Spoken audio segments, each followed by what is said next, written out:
Hello there, and welcome back to one more Wave English class. My name is Marcelo Dutra and I'm your teacher. Nós estamos aqui em mais uma aula da nossa série Dissecando Frases em Inglês.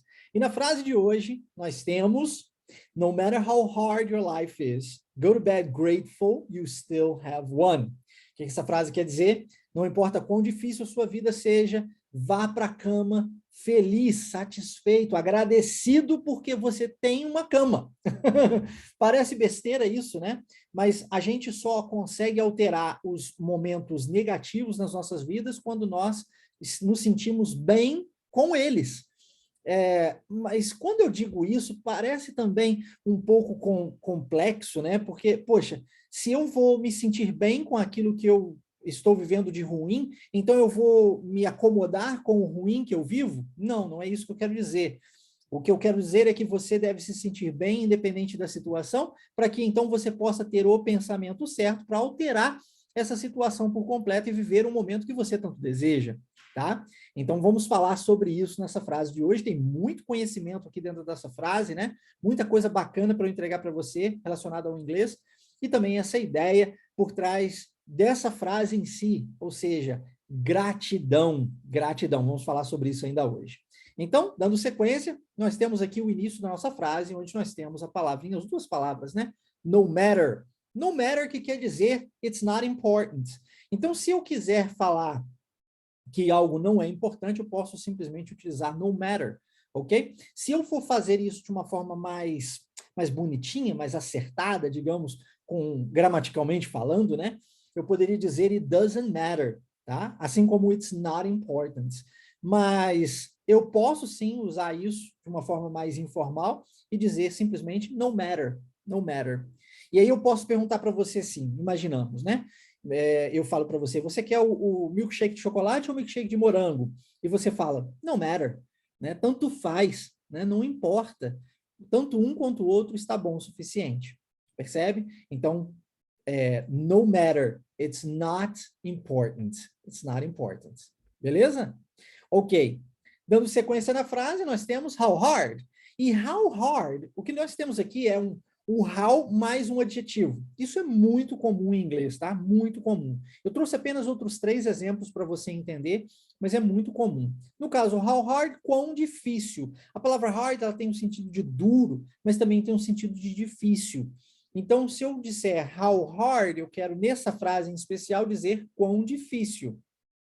Se eu estiver perguntando ou falando sobre, não sei, talvez um objeto que seja muito duro, e aí a palavra hard vai ser entendida como dura. Nesse caso em especial, hard, difícil. Mas eu trouxe outras. A mais famosa delas, do how mais adjetivo, é how much, né? Talvez você conheça. Você quer saber o preço de alguma coisa, você faz como? How much is this? Não é assim? Então, o how much, ele é o how mais o adjetivo much, de muito. Então, eu digo, quão muito é isso aqui? Se formos traduzir ao pé da letra, né? Mas eu quero, na verdade, saber o preço de alguma coisa. How good? Quero saber quão bom. Então, eu pergunto para você aqui agora, e aí, o que você acha aqui das nossas aulas na série Dissecando Frases em Inglês? Quão boas são essas aulas para você? How good are these classes to you? Digita aqui para mim nos comentários, eu quero saber se eu consigo impactar a sua vida de alguma forma, ajudar você, se eu estou sendo útil para você. E how nice, o nice como legal, né? E aí fica quão legal. Então, você está perguntando para alguém, poxa, quão legal é Porto Seguro, vamos supor, né? E aí você fala, how nice is Porto Seguro? E a pessoa vai dizer, pô, é muito nice, it's very nice, é muito legal lá e tal. Ok? Então, serve para isso. How mais adjetivo. No caso da frase, how hard.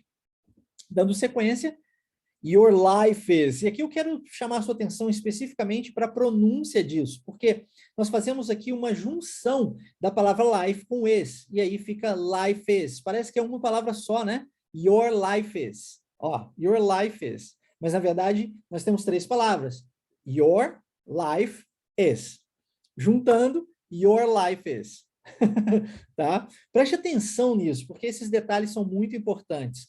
para que você possa compreender o seu filme, sua série, sua música no original, ou talvez um nativo no original, você precisa de saber entender de pronúncia e principalmente de junção. E é por isso que eu trago isso com muita frequência aqui para você dentro das nossas aulas aqui na série de Secando Frases em Inglês. Preste bastante atenção nisso e quando você escutar isso uma próxima vez, você estará mais ciente dessas junções, né? Como, por exemplo, no caso de life is, ok? Your life is. E aí, a frase diz go to bed, dando sequência. Go to bed. Go to bed, nós temos aqui um verbo, o verbo go, nós temos o to, uma preposição, e nós temos um noun, que é um substantivo. E se você não sabe o que é substantivo, eu costumo brincar que substantivo é tudo aquilo que não é verbo. Eu sou substantivo, você é, o computador é, o celular é, o copo é, e assim sucessivamente. Mas quando a gente faz uma junção dessas três coisas, né, verbo, essa preposição no sentido de direção, né, de movimento, e mais o substantivo, eu estou dizendo go to bed, ou ir para a cama, né? Isso é muito comum em inglês, a gente usa isso com muita frequência. Eu trouxe aqui um outro exemplo para você de ir para o trabalho, então go to work, ok? E diz assim, sometimes when you're down, all you need to do is go to work and shift focus.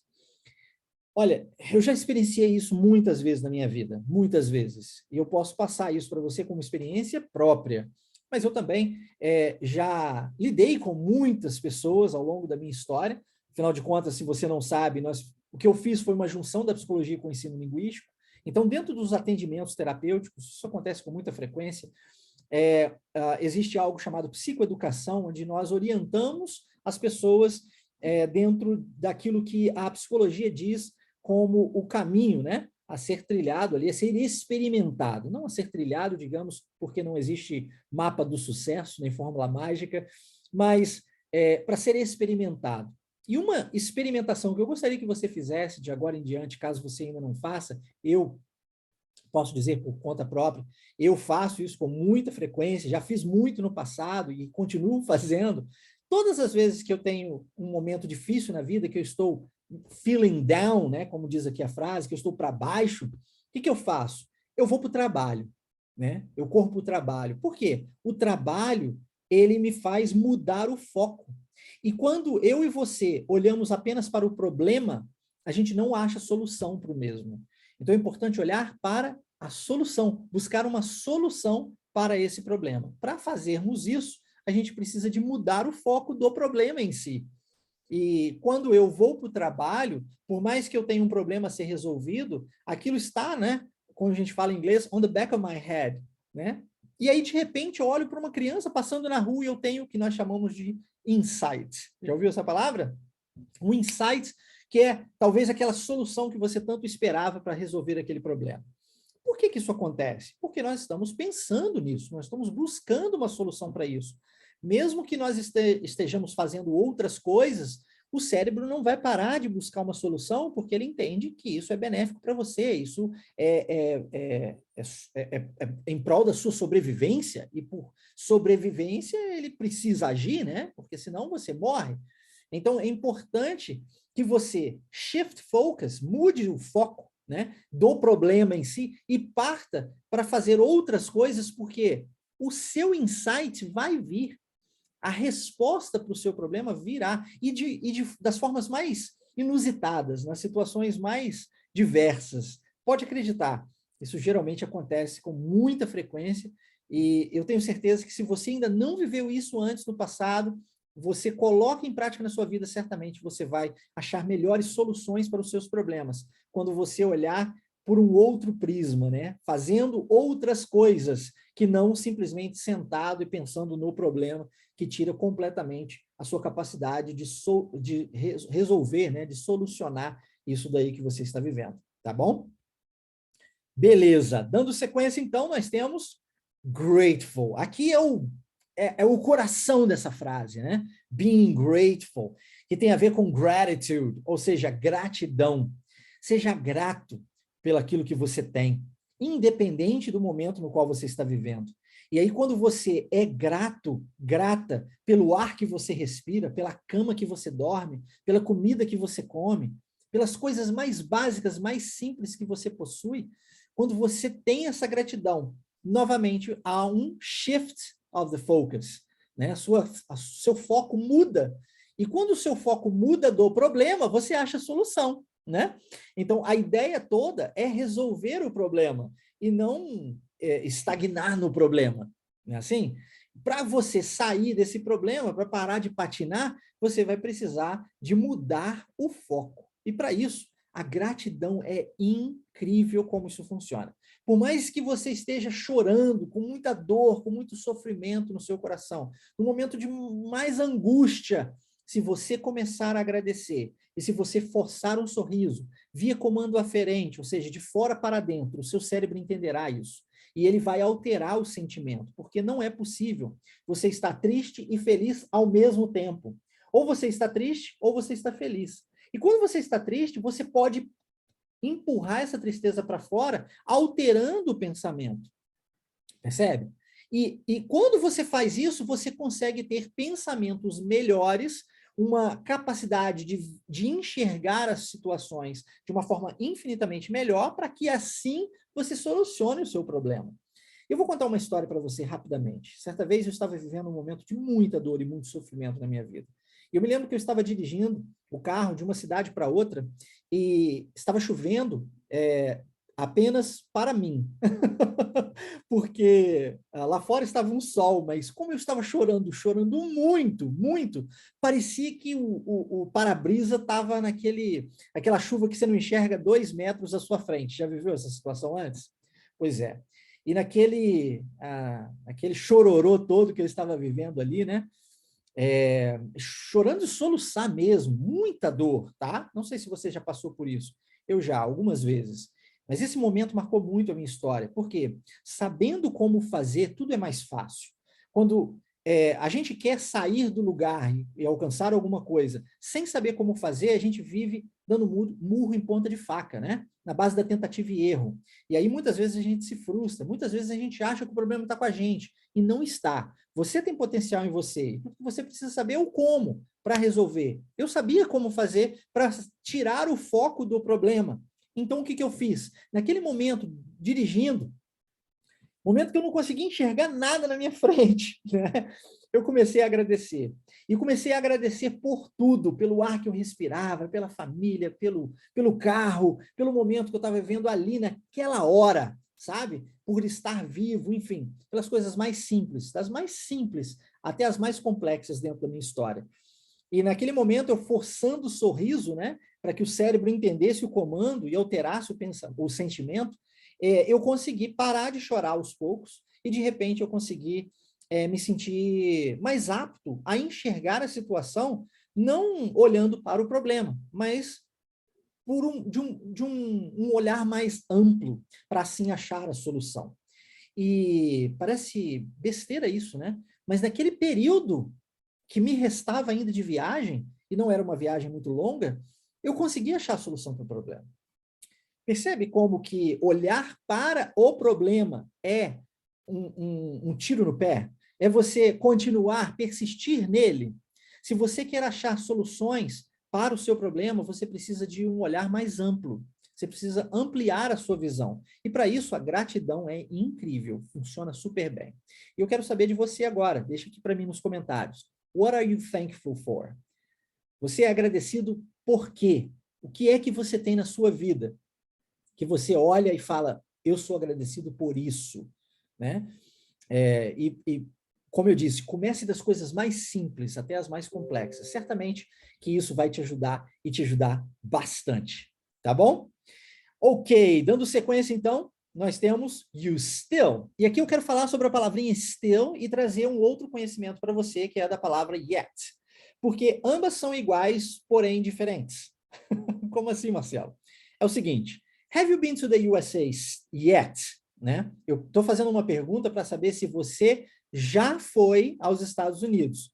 Então, como é uma pergunta, eu vou usar o yet. E para usar o yet, eu tenho que usá-lo no final da frase. Então, eu digo, have you been to the USA yet? Ok? Você já foi. E aí, na resposta, olha que interessante, você vai falar assim, se você não foi, né, você diz, no, not yet. Quando você diz not yet, agora a resposta é não, ainda não. Percebe como o yet tem dois sentidos? Já na pergunta e ainda na resposta. E ele é usado na resposta negativa, mas novamente como última palavra da frase. E aí eu vou agora usar a frase na afirmativa. Eu digo, I still have to go there. Significa, eu ainda tenho que ir lá. Quando você usa esse still aqui, de ainda, é o mesmo que o yet. Só que o yet, ele é usado na negativa como ainda, e na pergunta como já. Se eu vou afirmar uma frase, eu preciso de mudar essa palavra para still. Isso não acontece em português, então é importante que você aprenda isso em inglês, entenda isso em inglês, e não se questione, mas por que isso? Por que aqui? Não, isso é língua. Cada língua tem a sua própria peculiaridade, e aqui isso faz parte do inglês. Então o yet, ele pode ser usado de duas formas, na pergunta, e aí ele tem sentido de já, e na resposta, e ele tem o sentido de ainda. E em ambos os casos, ele vai ser sempre a última palavrinha da frase.